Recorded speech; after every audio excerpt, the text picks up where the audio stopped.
Imagine waking up at 7 a.m. on a Tuesday. You are warm, comfortable, sleeping in a king-sized bed with your mistress. You think you are the king of the castle. You think your wife is 2,000 miles away, crying by her sick mother's bedside. You think you have won. Then comes the knock. Boom, boom, boom. You stumble to the door, confused. You open it to find 3 police officers and a man in a suit holding a clipboard. You ask them, "What is going on? This is my house." And the man in the suit smiles, a cold corporate smile, and says, "Actually, sir, this house was sold yesterday, and you are trespassing on private property." My husband, Mark, thought he could change the locks on me. He didn't realize I could change the owners. Welcome back to Behind Closed Doors, the place where we explore the breaking point of relationships. Today's story is a slow burn that ends in an explosion. It is a story about a house, a betrayal, and the ultimate real estate revenge. If you love seeing justice served cold, hit that subscribe button. Now, let's go back to the beginning. The foundation. To understand why I did what I did, you have to understand the house. I am an architect. For 10 years, I worked 80-hour weeks designing corporate lobbies and soulless glass towers, saving every penny. My dream wasn't a fancy car or designer clothes. It was the mid-century modern on Oak Street. It was a wreck when I bought it. The roof was leaking, the floors were rotted, but it was mine. I bought it before I met Mark.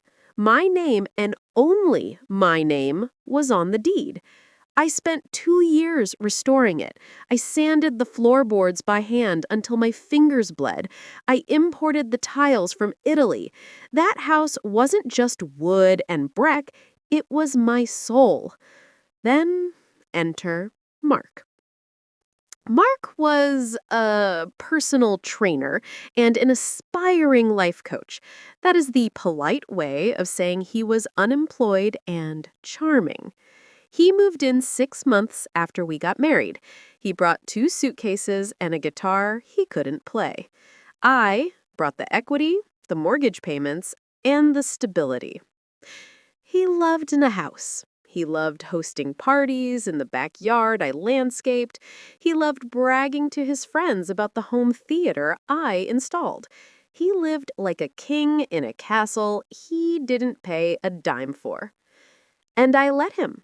Because I loved him. Or I thought I did. The cracks started showing last winter. Mark stopped looking for work entirely. He spent his days building his brand on Instagram, which mostly involved taking shirtless selfies in my living room. Then the call came.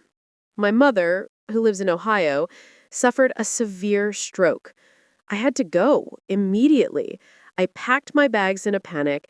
I was crying, shaking, terrified I was going to lose her. Mark, he didn't offer to come with me. He hugged me at the door, gave me a kiss on the forehead, and said, "Don't worry, babe. Focus on your mom. I'll hold down the fort here. The house is safe with me." Safe with him. Those words would haunt me later. I spent 3 weeks in the ICU waiting room. It was hell. I was exhausted, sleeping in a plastic chair, eating vending machine coffee. Mark called less and less. "I'm just so busy with the house maintenance," he would say. "The garden needs a lot of work." I felt guilty that I wasn't there to help him.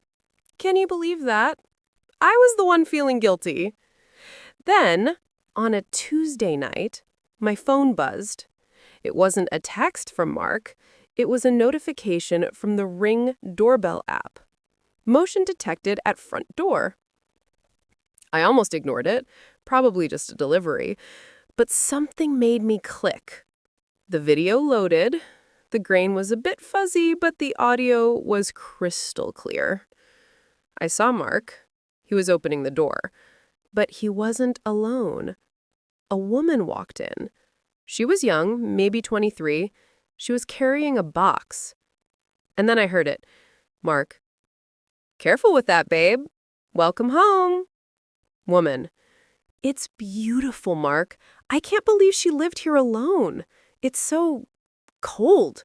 We're going to make it so much warmer. Mark, forget about her. This is our place now. I changed the code on the lock this morning. She can't get in even if she tries. I sat there in the hospital waiting room, frozen. He didn't just cheat. He moved her in. He called my home cold. And he changed the locks. My first instinct was to scream, to call him, to fly home and break down the door. But then I looked at my mother sleeping in the hospital bed. I realized something. If I go back now, there will be a fight. He will refuse to leave. The police will say it's a civil matter because he's my husband. It could take months to evict him. He would destroy my house out of spite.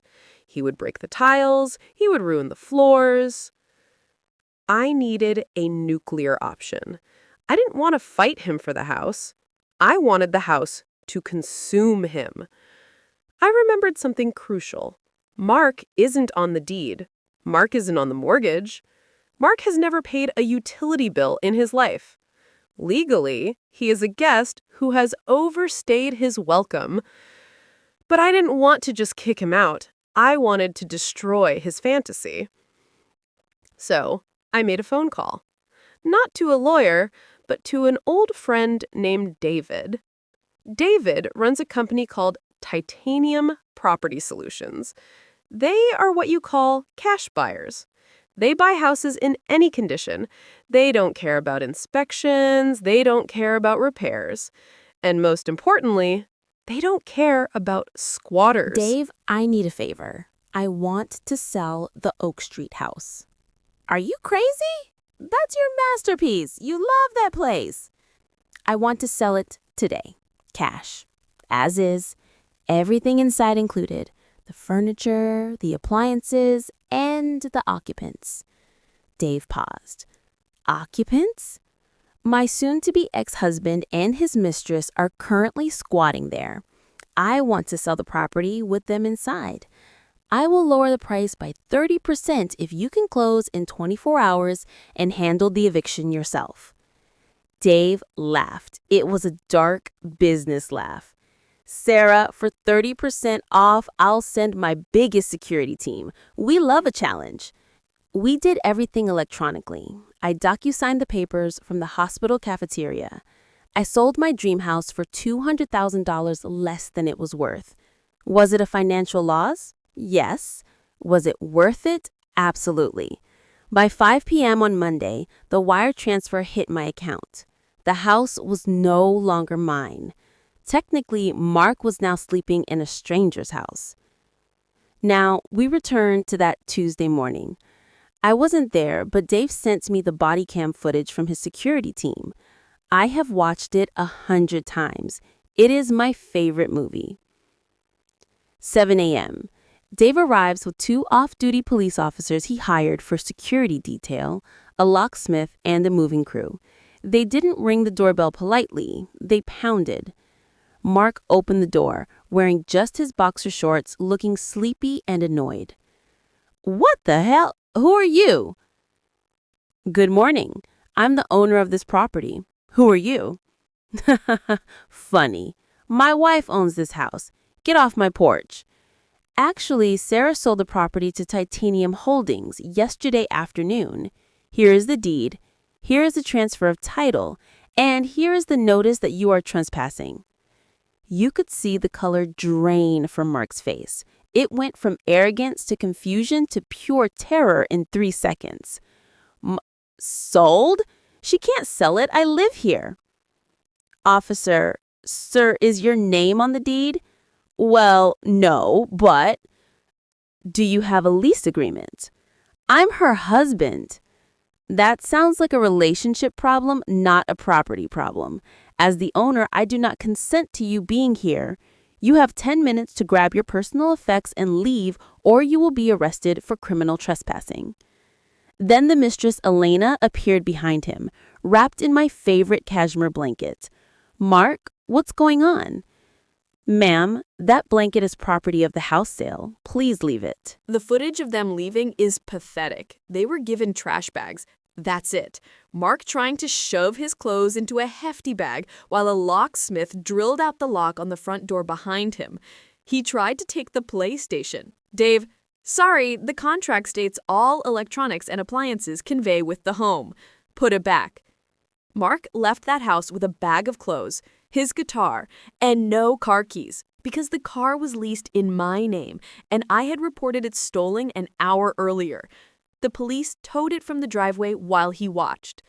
My phone rang at 7:45 a.m. Mark, what did you do? Are you insane? I'm on the street. Me, I'm sorry, who is this? Mark, it's your husband. You sold the house with me inside? How could you do that? Me, well, Mark, you said the house was cold. I figured I'd let someone else warm it up. Besides, I needed the money for a divorce lawyer, and trust me, he is very expensive. He screamed, he begged, he tried to gaslight me, saying Elena was just a friend, that he was helping her. I simply said, the Ring camera records audio, Mark. I heard you welcome her home. Now, you don't have a home. Click. 35 minutes in, conclusion. It has been 6 months. Dave flipped the house and sold it for a profit. He even sent me a bottle of champagne. Mark is living in his parents' basement. The mistress left him the moment she realized he wasn't a rich homeowner, but a broke squatter. I lost my dream house. It hurts sometimes. But I realized that a house is just wood and stone. My peace of mind, that is priceless. I am building a new house now. It's smaller, but the locks are mine. The deed is mine. And the only trash inside is the trash I take out myself. They say revenge is a dish best served cold, but sometimes it's best served with a sold sign and a side of eviction.